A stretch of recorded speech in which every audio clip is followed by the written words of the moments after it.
Et il est litigieux pourquoi? Parce que, malheureusement, une grande partie des gens ne connaissent pas le droit, ne savent rien sur le droit et en particulier, les ressortissants européens ne connaissent pas, leur système juridique. Je dirais que tout a été trop cloisonné, les connaissances sont trop cloisonnées et puis effectivement, notre système de droit est très, très attaqué de tous les côtés depuis toujours. Donc justement, il y a un moment où, à force d'être attaqué, soit on disparaît, soit on s'insurge, on se rebelle et on remet, des limites face à nos attaquants. Alors Chloé, j'ai, à opposer, 2 choses. La première chose, c'est que, ces initiatives viennent, du système de droit anglo-saxon. C'est-à-dire que les oppositions, à cette, disons que les oppositions qui sont manifestées par la fraude non légale sont légitimes dans le cadre des juridictions qui relèvent du droit anglo-saxon, donc des pays qui relèvent du droit anglo-saxon. Maintenant, nous, sur le continent européen, dans une très large mesure, j'accepte évidemment l'Angleterre, nous étions des pays traditionnellement de droit civil, de droit écrit, de droit d'origine, droit continental.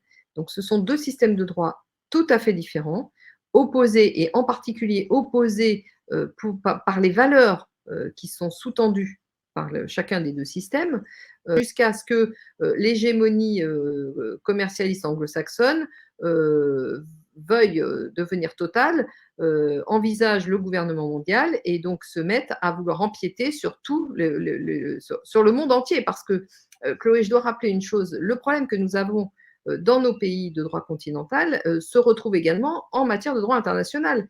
Si tu te souviens bien, il y a les Russes récemment ont dénoncé le fait qu'il y avait une évolution de la règle de droit international pour la transformer en règles qui sont des règles arbitraires déterminées de façon unilatérale par une seule partie, qui ne sont évidemment pas décidées par tous les intervenants, les interlocuteurs.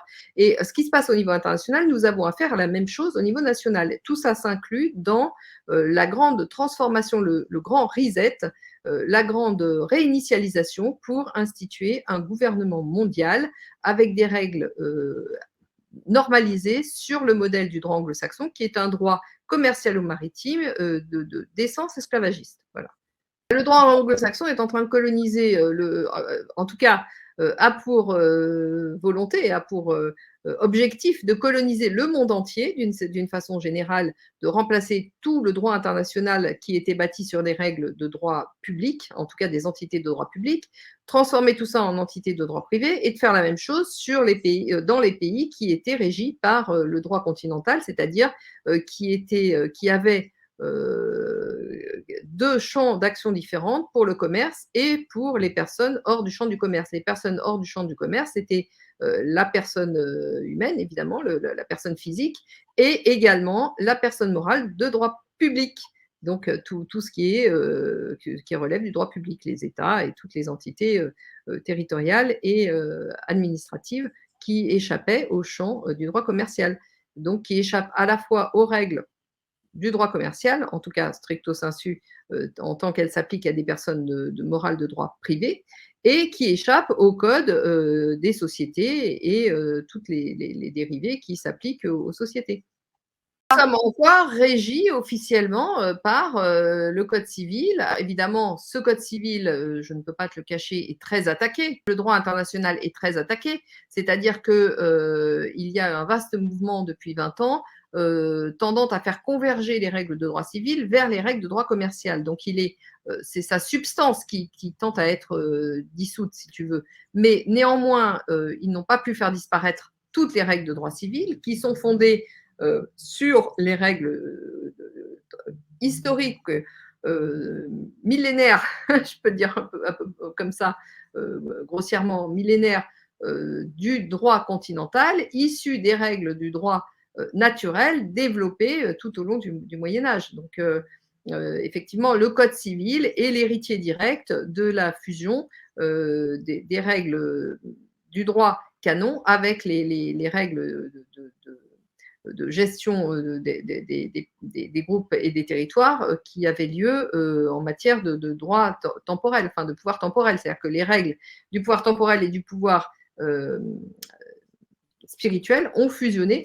Quand je dis les règles du pouvoir spirituel, c'est tout le droit canon, droit canonique, toutes les règles de droit canon, qui ont fusionné pour se transformer à la Révolution française en droit civil. Mais ce droit civil était porteur de toute cette histoire, de cette longue histoire fondée, je le répète, sur toutes les grandes doctrines élaborées tout au long du Moyen-Âge par les grands penseurs de l'Église, et en particulier lesquels étaient en particulier issus du droit du clergé régulier. Et ce droit-là a été repris par, en tout cas, il est le sous-jacent du Code civil de 1804 que nous avons encore de nos jours, qui porte encore de nos jours le terme, enfin, qui s'appelle encore code civil, avec une cohorte de règles réfléchies, pensées, qui sont de moins en moins cohérentes, il faut bien le dire, parce que il y a eu une vaste opération de convergence donc, de ces règles avec les principes de droit commercial, en particulier sous les coups de boutoir du droit européen, mais pas seulement, aussi par les trahisons internes de tout un tas de personnel politique, juridique et collaborationniste, on est bien d'accord. Ceci étant, ils n'ont pas encore réussi à faire disparaître totalement le droit civil et les principes protecteurs de la personne et protecteurs d'un champ public qui échappe au champ commercial. Et ça, ils n'y sont pas encore arrivés. Donc, il est minuit moins une pour s'opposer à ça et réinvestir nos règles traditionnelles du droit qui sont la protection de la personne humaine et la protection d'un champ d'activité qui soit hors du champ commercial, justement, par tout un tas de règles qui sont les règles administratives qui s'appliquent aux personnes morales de droit public. Où les gens ne sont pas conscients de cette opposition radicale de valeurs et de systèmes, parce que c'est deux systèmes, c'est un système, c'est pas une seule règle, c'est tout un tas de règles qui fonctionnent ensemble. Donc, dans la mesure où les gens ne sont pas au courant de cette opposition à la fois de valeurs et cette opposition systémique entre deux concepts de droit, finalement deux façons de concevoir le droit, sachant que de mon point de vue, il n'y a qu'un seul droit, c'est le droit continental, le reste, ce ne sont pas du droit, mais ce sont des règles, exactement sur le modèle de ce qui a été dénoncé au niveau international, des règles qui sont en faveur du développement hégémonique de des entités qui détiennent le pouvoir économique global.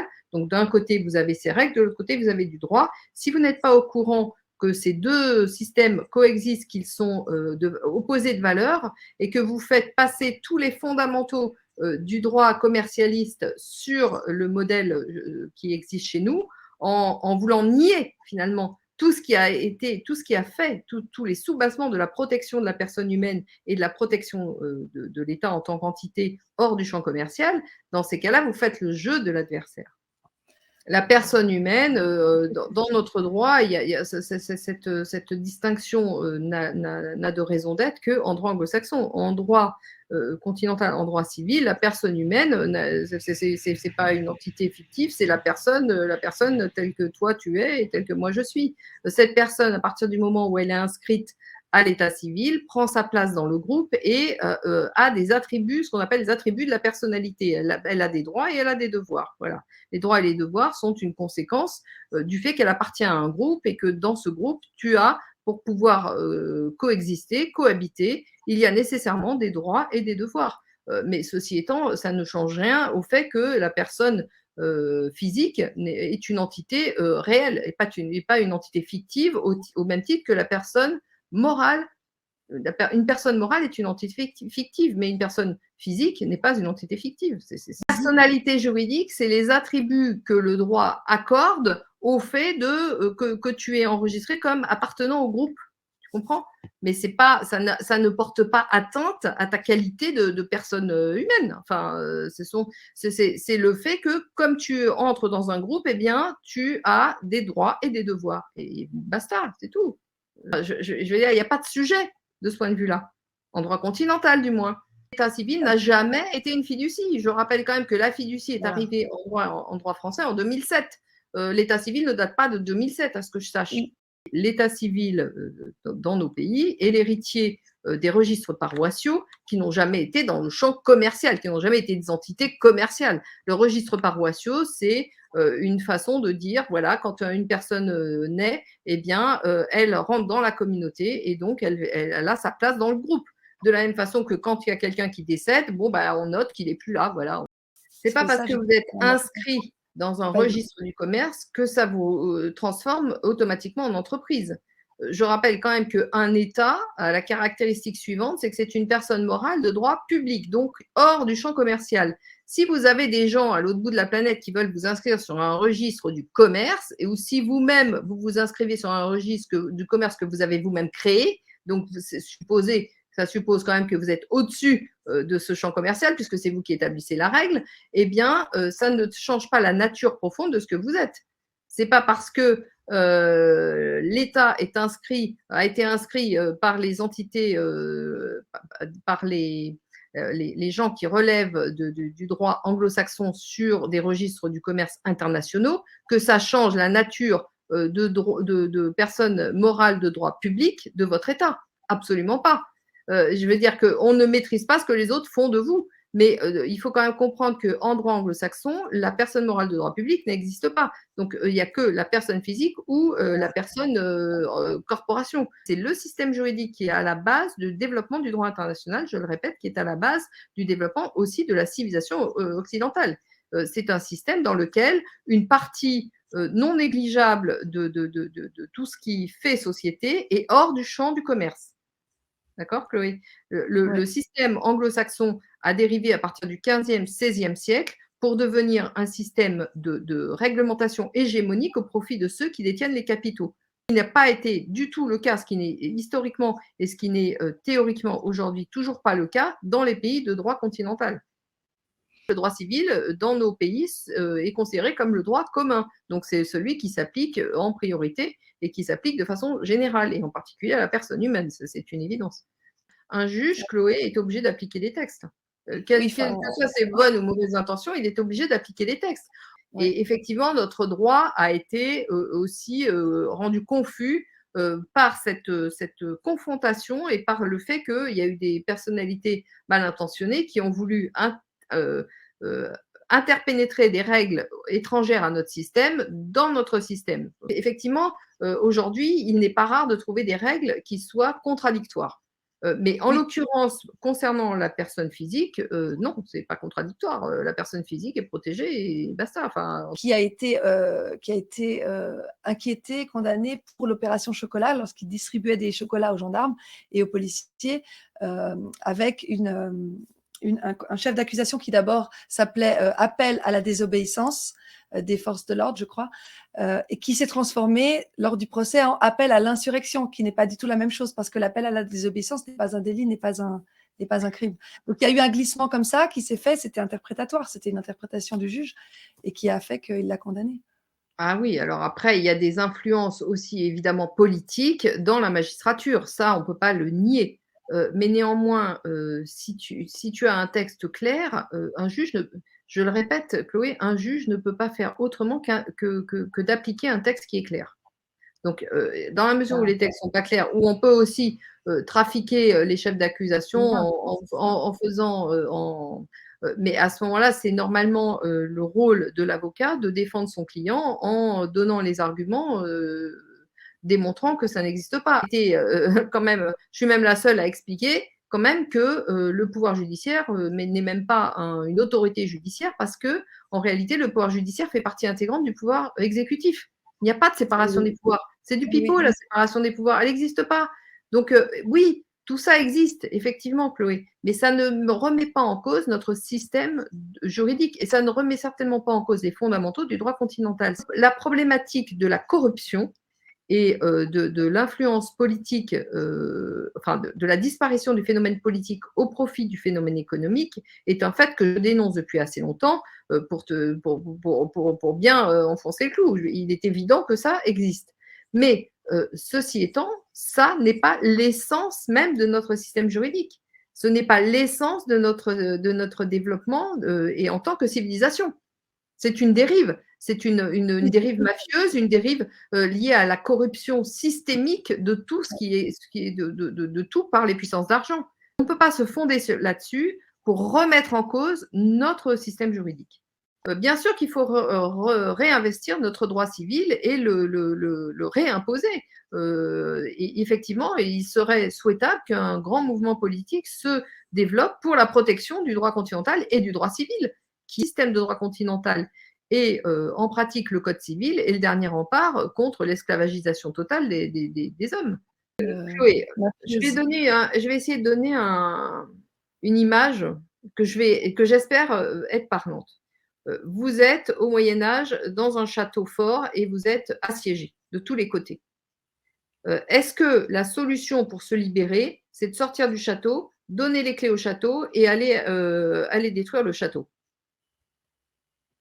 Est-ce que ça, c'est la solution pour se libérer d'après toi? Non, non. Bon, ben voilà. Donc, c'est exactement la même chose. Si vous ne défendez pas vos acquis, si vous ne défendez pas tout ce qui a fait votre protection et que vous pensez vous en remettre entièrement aux mains de vos ennemis pour faire ça à votre place, bah, vous êtes échec et mat. Hein. Ça, c'est une évidence. Hein. Mais ce qui est valable dans les pays sous juridiction anglo-saxonne n'ont rien à voir avec ce qui est valable chez nous. En revanche, imposer cette façon de penser dans nos contrées ou en fait qui est en total décalage avec l'existence de nos règles et de notre histoire, ça s'appelle de l'ingénierie sociale, ça s'appelle du lavage de cerveau. Donc il y a des relais d'influence évidemment parmi des gens qui sont naïfs, par ignorance, mais qui sont dangereux de facto parce qu'ils ont tendance à influer sur le groupe pour faire disparaître en fait tout ce qui a fait notre protection.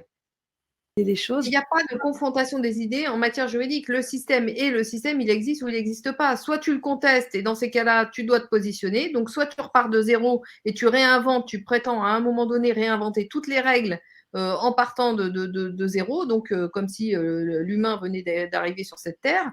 Soit tu réinvestis ton histoire millénaire, ce que je propose de faire. Il n'y a pas de débat. Je veux dire, le débat, il n'existe pas. Le débat, il est entre ceux qui sont favorables au système anglo-saxon, qui est de nature hégémonique et esclavagiste, voire génocidaire, même génocidaire tout à fait, et ce système de droit qui a été très protecteur et que tout le monde veut faire en sorte d'oublier. Non, il n'y a pas de débat à avoir là-dessus. Ça, je m'excuse. Les faits sont têtus. On parle des faits ou on n'en parle pas. La meilleure protection, c'est de réinvestir nos règles historiques, traditionnelles, fondamentales, que tout le personnel politique en place veut tout faire pour anéantir et les faire disparaître. Honnêtement, il y a beaucoup de gens qui sont favorables au retour de ce droit continental en tant que droit équilibré, recherche de vérité, protection de la personne humaine, de sa dignité et de son libre arbitre. Tout ça, ce sont des valeurs qui ne sont pas majoritairement contestées par les gens qui vivent en Europe. Hein, ou alors, il faut m'expliquer qui conteste ça. Enfin, si, j'ai quelques idées. En général, ceux qui sont au pouvoir, mais pas les gens ordinaires qui essayent de survivre au jour le jour et qui essayent de trouver des solutions.